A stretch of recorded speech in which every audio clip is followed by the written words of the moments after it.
Welcome back on the Good Morning Artesia radio show. I'm Gene, and County Commissioner Fred Beard is with us, and we're recapping the County Commission meeting that was held yesterday, and the discussion that we've just had is over the illegal dumping ordinance, which did pass unanimously.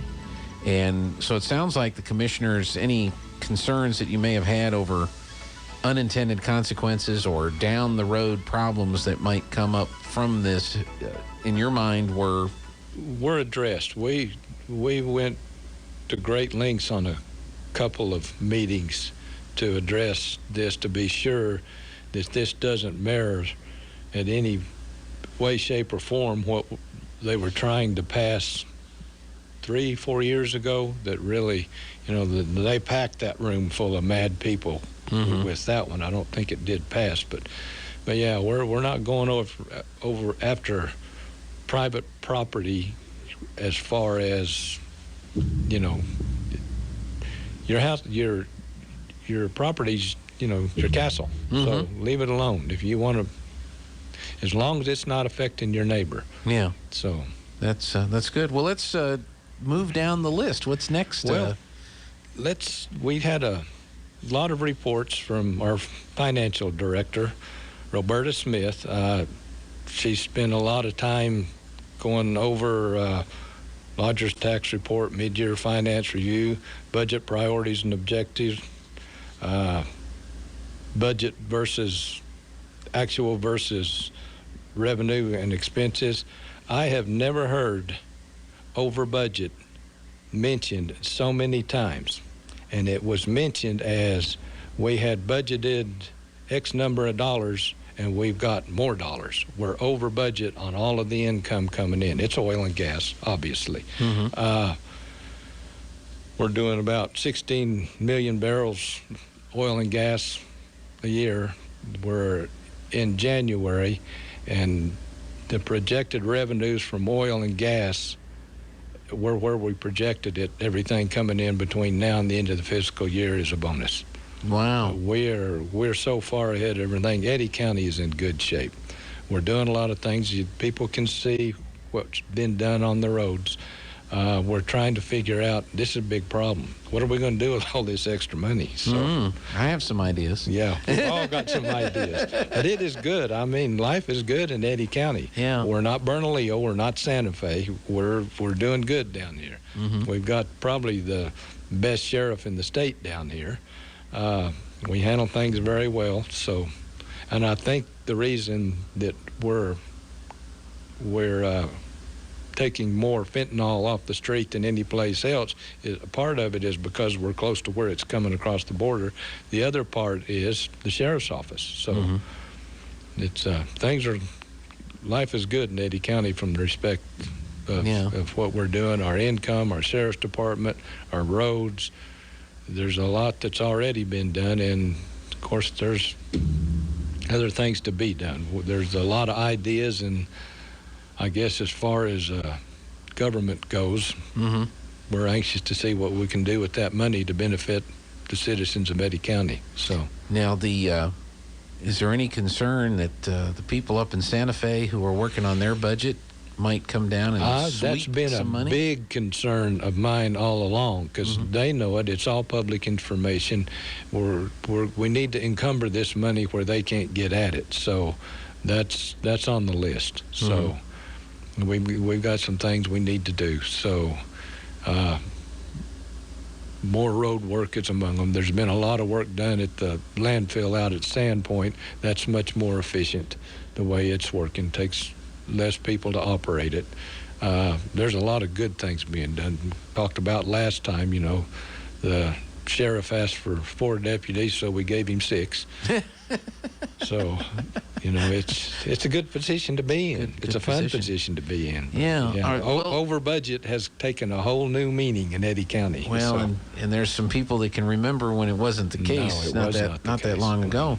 So, as far as the county in this area, does the county have a rainy day fund that a lot of this revenue is parked into for potential years when it's not over budget? Some of that too, and yes, we do.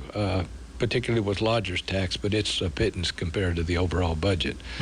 And we're doing some things with that haven't been done in the past. Has everybody noticed the signs around the county? You know, God is great. You know, Eddy County's great. Yeah, they're good. So we're working on getting those lit up too. So. Oh, excellent. Now, something else too. Whenever this situation comes up, I know that the county wants to get some more judges for different courts, and the county has a very historic and very old courthouse. With this type of revenue over budget situation, how does this affect, like, do you hear more from the judges now that say, yes, all right, y'all have some money, yes, this is what we need? You know, are you hearing that from some of the other agencies? We're hoping the jail's a bigger problem than the courthouse. Okay. And we are hopefully going to be able to use this money to do something, and we don't have to go to the taxpayers to get it. Because I remember when that jail was built, it wasn't sold well. It wasn't built well either, as it turned out. We can't even put a second story on it. So, but there are several county commissioners that got themselves unelected over that jail. So we're going to try to do this the right way and sell it to the public, whatever we do. And I don't think I'm letting the cat out of the bag. Everybody knows it's a problem. It's in discussion. We're thinking about it. We did pass $2 million to go into that courthouse and remodel some of it and bring it up to speed where we can get the fourth judge in there. We're trying to do that. In fact, there was some discussion about that yesterday where the engineers are going to be coming in to look and see what it's going to take. You know, you don't know what you're going to run into in a building that old. You tear down a wall and there's a bunch of conduit power in that wall that you didn't anticipate. And then you got change orders, and then the price goes through the roof. So sure, we're working towards that end. It's nice to be able to do it, but that courthouse has got to be preserved in some form or fashion at some point down the road. But modern judicial complexes, it's not adequate. You know, when that thing was built, if somebody pulled some of the stuff you see in other courtrooms around the country, a deputy sheriff just pulled his gun out and shot him. That's true. It doesn't work that way anymore. You're not. No, you shouldn't do that. No. And I know they're not trained to do that. No, so, they're not. But you know, people didn't used to do the kind of stuff they're doing now either. There's some pretty raunchy people in this world that'll do about anything. If you've got a court up there and you don't have good security and a verdict goes the wrong way, you know, right now one of the first things that happens is they go in the bathroom and plug all the toilets up. So yeah, that's never that good. Happens routinely. And, you know, the security is not there. But that's a magnificent old building on the other side of it. So yeah. We'll. So in your mind, the jail then is the higher priority at this point in time. And, you know, I'm one of the ones that would like to see a Joe Arpaio style jail out there. But it's been pointed out that their cost per prisoner for that is just as high as anybody else, and it's because of all the lawsuits that are generated. That's true. Because of the situation. And what Fred's talking about is a campsite, you know, out in the countryside. Yeah. Tent living, and everything's pink, day-old baloney, and stuff like that. But you know, it kind of goes to the point that jails, okay, we're not inhumane. People need to be treated well and properly. That being said, jail's not supposed to be a desirable place for people that want to be in jail. It's a deterrent in a way. Supposed to be anyway. Yeah, it's something.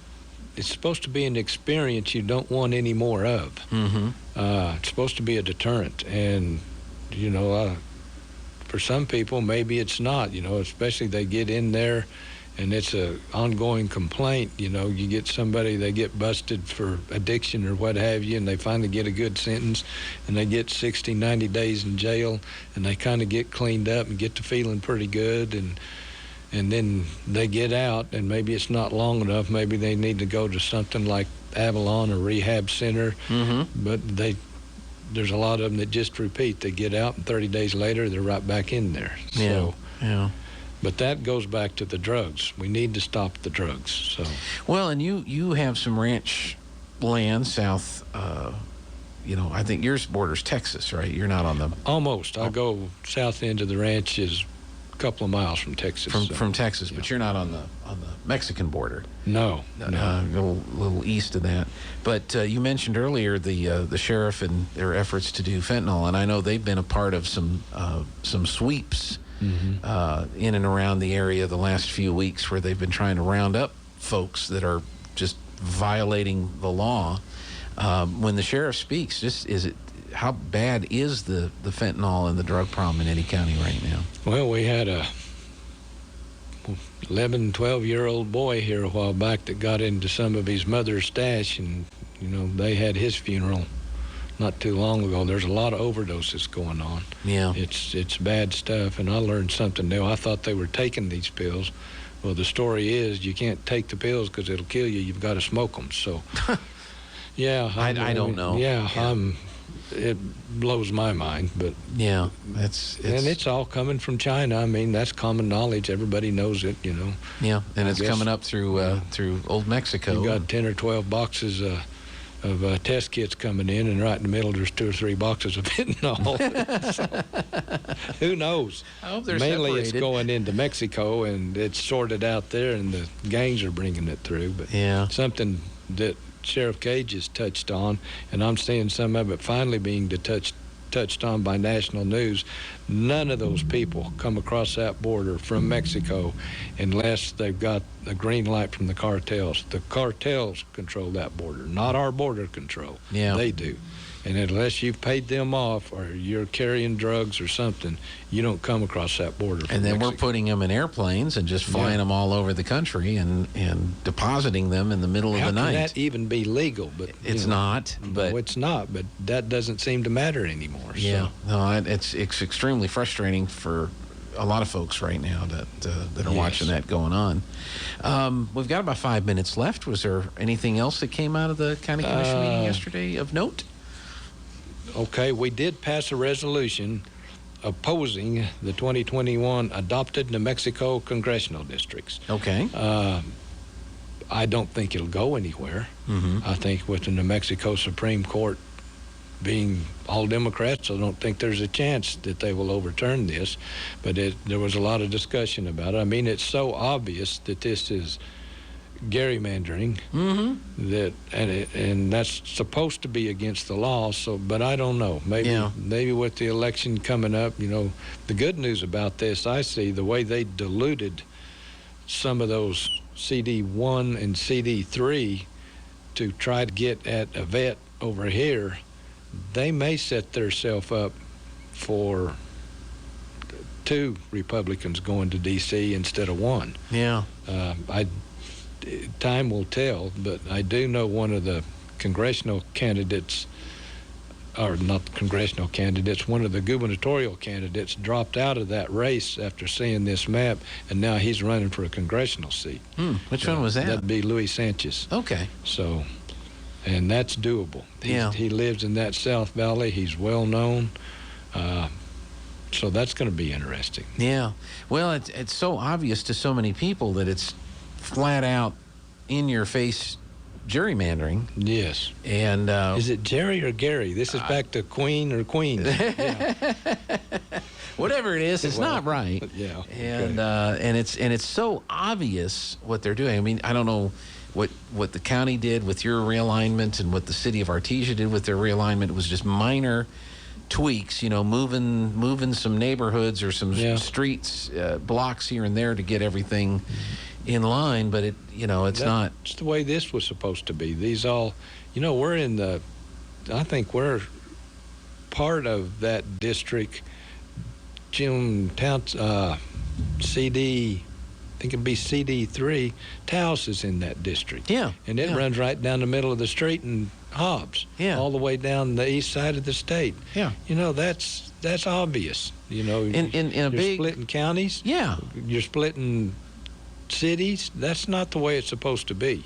And you can balance those with the numbers without doing that. But that was not their intention. Their intention was gerrymandering. Yeah. They're trying to take everybody over. But be interesting to see. It may very well blow up in their face. But Yeah, you're right about that. And but it to me, it's so obvious what they were doing, and nobody's really calling them on it. And it's just like, oh yeah, well, and it's true that elections have consequences, and so when you elect a certain group of people around the time, whether it's congressional and House districts, Senate districts, or whether it's judges that get appointed, rules like that take place. I mean, elections are more than just, well, I like this guy or I don't like this guy because of the way they act or talk. There's national, federal, state guidelines. You're supposed to balance ethnicities. Can't pronounce You're not that supposed to word. compact. You're not supposed to. Yeah, and it's not break them doing up. it. Yeah, it's you're supposed to balance regions. Everybody's supposed to kind of have a voice. What they're trying to do on our end, other than do of Eddy end, they're trying to split up the oil and gas representation. And all we do is fund the state. I know. Yeah. I know. It's interesting. One of the mayoral candidates in Roswell is a big. We need to start secession. He wants to secede from New Mexico and become a part of Texas. Well, New Mexico. Here we go. Here we go. But that was one of the mayoral candidates in their debate last night. Came out on that position. Yeah, we're all in down here. Yeah. Well, I don't know about all of us, but a vast majority is. I mean, we live in a county that went 2-1 for Trump. So yeah, well, no, it's very better than 2-1. Very, very conservative, no question about that. But even you take that aside, take that out of it.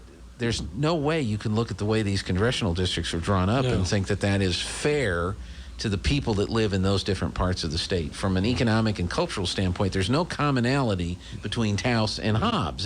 They're different cultures. They're different areas of the state, and they shouldn't be combined together under one thing. So anyway. It's a mess. Yeah, it really is. And I think it really unbalances the reservations up in the northwest part of the state. That was another concern they had, yeah. Took a lot of... Fred, we're out of time. Okay. All right. It was fun. It always. We'll see you again soon. I hope I didn't step in it too many times. You're just fine. Okay. This is KSVP RT.